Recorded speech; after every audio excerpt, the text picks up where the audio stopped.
একটা জিনিস দেখলাম, একটা সাব স্টেশন, এটা ভেতরে তো যায়নি, বাইরে থেকে সাব স্টেশনে মনে হয়। এখন কী হবে হোকটা, এখন আমার কথা হচ্ছে আমি এখানে কী দেখতে পাচ্ছি এগুলো একটু নাম জানা যায়।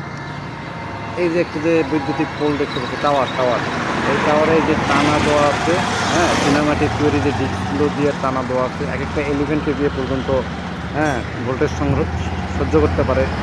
এখন এই প্রত্যেকটি, অর্থাৎ এই যে এখানে যে 10-12টা আছে, তাহলে কয়টা আছে এটা হিসাব করলে কত কেবি এটা সাব স্টেশন হবে, মানে ভোল্টেজ লাইন হবে এটা।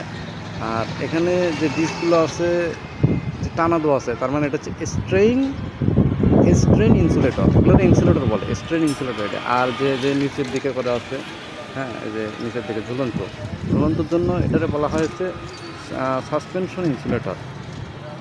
আর এই যে খাড়া করে রাখছে না, খাড়া করে রাখা আছে, এই যে নিচের যেগুলো আছে, এটা মনে হয় ট্রান্সফর্মার আউটপুট হবে, বোঝা যাচ্ছে না নিচ থেকে। যাই হোক, এটা ট্রান্সফর্মার কীভাবে হয় যাই না দেখলে যা হয় আর কি। এটা হচ্ছে পোস্ট ইনসুলেটর হবে। আর ওই যে উপরে যেটা দেখা যাচ্ছে বৈদ্যুতিক খুঁটির উপরে, এটা সম্ভবত পিন ইনসুলেটরই হবে।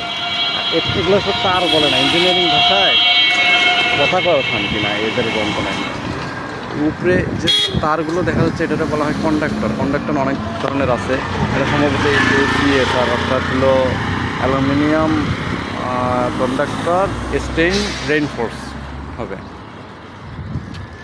তো এই হচ্ছে অবস্থা।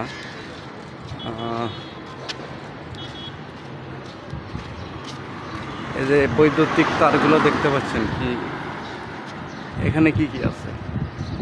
ও, হাসি ওঠে, উপরের দিকে দেখলে হাসি ওঠে, সূর্যের দিকে দেখা যায় যা থাকে থাকবে। এই হচ্ছে অবস্থা। উপরে যে এখানে আছে না, এই যে লাইটটা, এই লাইটটাতে অনেকে বলে এলইডি ফ্ল্যাট লাইট, আবার অনেকে বলে হ্যালোজিন লাইট। হ্যাঁ, এটা সম্ভবত ওয়াটটা দেখা যাচ্ছে না দূর থেকে, 500 ওয়াট হবে, 500 বা 200, এই পাশেরটা 100। এখানে আর দেখানোর মধ্যে কী আছে, এখানে শুধু ইনসুলেটর আর কন্ডাক্টর দিয়ে টাওয়ার স্ট্রাকচার করে রাখছে। যা মাল ম্যাটেরিয়ালস আছে সব তো নিচেই আছে। আমি ভিডিওটা করতে পারলাম না, যেহেতু বহিরাগতদের প্রবেশ নিষেধ। আমি যদি যা বলি যে ভাই আমি একটু ট্রিপলিতে পড়াশোনা করি, ইউনিভার্সিটিতে পড়ি, আমি একটু দেখতাম, কোনোভাবে অ্যালাউ করবে না, হয়তো দরকার নেই।